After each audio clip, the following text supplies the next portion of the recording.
ராஜாவுக்கு கிடைத்த வரம். முன்னொரு காலத்தில் ஒரு நாட்டை அரசன் ஒருவன் ஆண்டு வந்தான். ஒரு சமயம் காட்டு வழியாகச் சென்றான் அவன். அங்கே புலியிடம் சிக்கிக் கொண்டிருந்த துறவி ஒருவரை காப்பாற்றினார். மகிழ்ந்த துறவி, பறவைகள் விலங்குகள் என்ன பேசினாலும் இன்று முதல் உனக்கு கேட்கும். இப்படிப்பட்ட ஆற்றல் உனக்கு கிடைத்திருக்கிறது என்ற உண்மையை யாரிடமும் சொல்லக்கூடாது. அப்படிச் சொன்னால் தலை வெடித்து நீ இறந்து விடுவாய். போய் வா என்றான். துறவியை வணங்கிவிட்டு அரண்மனைக்கு புறப்பட்டான். அவன் வழியில் இருந்த விலங்குகள் பறவைகள் பேசிக்கொள்வது அவனுக்கு தெளிவாக கேட்டது. தற்செயலாக கிடைத்த விந்தையான ஆற்றலை எண்ணி மகிழ்ந்தான் அவன். இரவு நேரம் அவனும் அரசியும் சாப்பிட்டு கொண்டிருந்தார்கள். அப்பொழுது சிறிதளவு தேனும் ஒரு உருண்டை சோறும் தவறி தரையில் வீழ்ந்தன. அங்கிருந்த எறும்பு ஒன்று, ஓடி வாருங்கள், கூட்டமாக ஓடி வாருங்கள், நமக்கு இனி உணவு பஞ்சமே இல்லை. அரண்மனை மது கூடம் உடைந்து தேன் வெள்ளமாக பாய்கிறது. பெருஞ்சோற்று மலையே நமக்காக கிடைக்கிறது என்று உரத்த குரலில் தன் கூட்டத்தை அழைத்தது. இதை கேட்ட அரசன், 2 சொட்டு தேன் தேன் வெள்ளமா?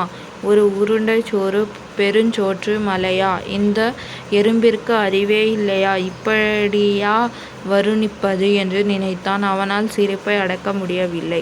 தன்னை மறந்து கலகலவென்று சிரித்தான் அவன். அருகிலிருந்த அரசி, ஏன் சிரிக்கிறீர்கள் என்று கேட்டாள். ஒன்றுமில்லை என்று மழுப்பினான் அவன். சாப்பிட்டு முடிந்த அரசன் பட்டு மெத்தையில் படுத்தான். அரசி வெற்றிலை பாக்கு மடித்து தந்து கொண்டிருந்தாள். அறையில் இனிய மனம் பரவியது. அங்கிருந்த ஆண் ஈ ஒன்று பெண் ஈயை அழைத்து, எவ்வளவு இனிய சூழல், வா, நாம் இருவரும் அரசனின் முதுகில் இருந்து ஓடியாடி விளையாடுவோம், மகிழ்ச்சியாயிருப்போம். இதை போன்ற நல்வாய்ப்பு யாருக்கு கிடைக்கும் என்றது. என் முதுகு இந்த ஈக்களுக்கு மெத்தையா என்று நினைத்தான் அரசன். அவனால் சிரிப்பை அடக்க முடியவில்லை. மீண்டும் கலகலவென்று சிரித்தான். ஏன் சிரிக்கிறீர்கள் என்று கேட்டாள் அரசி. ஒன்றுமில்லை என்று வழக்கம் போல் மழுப்பினான் அவன். உண்மையை சொல்லுங்கள், என்னிடம் எதையும் மறைக்காதீர்கள். நீங்கள் சொல்லாவிட்டால் நான் இனிமேல் உங்களுடன் பேச மாட்டேன். என் மீது உயிரையே வைத்திருப்பதாக நீங்கள் சொல்லதெல்லாம் நடிப்பு என்று கோபத்துடன் சொன்னாள் அவள். என் உயிருக்கும் மேலாக நான் உன்னிடம் அன்பு வைத்திருக்கின்றேன். நான் சிரித்ததற்கான காரணம் மட்டும் கேட்காது என்றான் அவன். நீங்கள் சொல்லித்தான் ஆக வேண்டும் என்று வற்புறுத்தினாள் அவள். உண்மையை சொன்னால் என் உயிர் போய்விடும் என்றான் அவன். அதெல்லாம் எனக்கு தெரியாது. நீங்கள் சிரித்ததற்கான காரணம் எனக்கு தெரிய வேண்டும் என்று அடம் பிடித்தாள் அவள். என்ன செய்தாலும் தன் மனைவியை சமாதானப்படுத்த முடியாது என்று உணர்ந்தான் அவன். என் உயிரை விட உனக்கு நான் சிரித்ததற்கான காரணம் தெரிய வேண்டும். நாளை மாலையில் உனக்கு அந்த உண்மையை சொல்கிறேன். அப்படியே என் பிண ஊர்வலத்துக்கும் ஏற்பாடு செய்து வை என்று வருத்தத்துடன் சொன்னான் அவன். பொழுது விழுந்தது. வழக்கம் போல அரண்மனை தோட்டலில் உலாவ வந்தான் அவன். மாலையில் இறக்கப் போகிறோம் என்ற எண்ணத்தில் சோகமாக இருந்தான். அரண்மனை முழுவதையும் அரசன் இறக்கப் போகும் செய்தி பரவி இருந்தது. உலாவிக் கொண்டிருந்த அவன் பின்னால் வளர்ப்பு நாய் சோகமாக வந்து கொண்டிருந்தது. சிறிது தூரத்தில் அரண்மனை சேவல் பெட்டை கோழிகள் சூழ ஆரவாரமாக உலாவிக் கொண்டிருந்தது.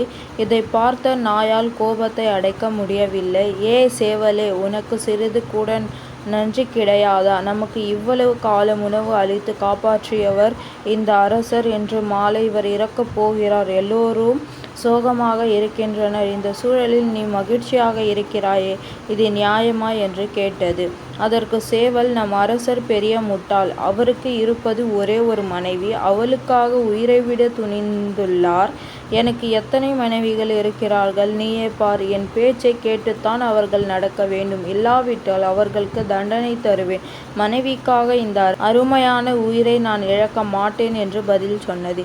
இந்த சிக்கலில் இருந்த அரசர் உயிர் பிழைக்க வழி இருக்கிறதா என்று கேட்டது நாய். அரசர் மட்டும் அரசியிடம், உன்னை சவுக்கால் 100 அடி அடிப்பேன், அதன் பிறகுதான் உண்மையை சொல்வேன் என்று சொல்லட்டும், எல்லாம் நல்லபடியாக நடக்கும் என்றது சேவல். நாயும் சேவலும் பேசி கொண்டிருந்ததை ஒன்று விடாமல் கேட்டான் அரசன். அரண்மனை திரும்பினான் அவன். மாலை நேரம் வந்தது. அவன் அருகே வந்த அரசி, இப்பொழுது உண்மையை சொல்கிறீர்களா என்று கேட்டார்.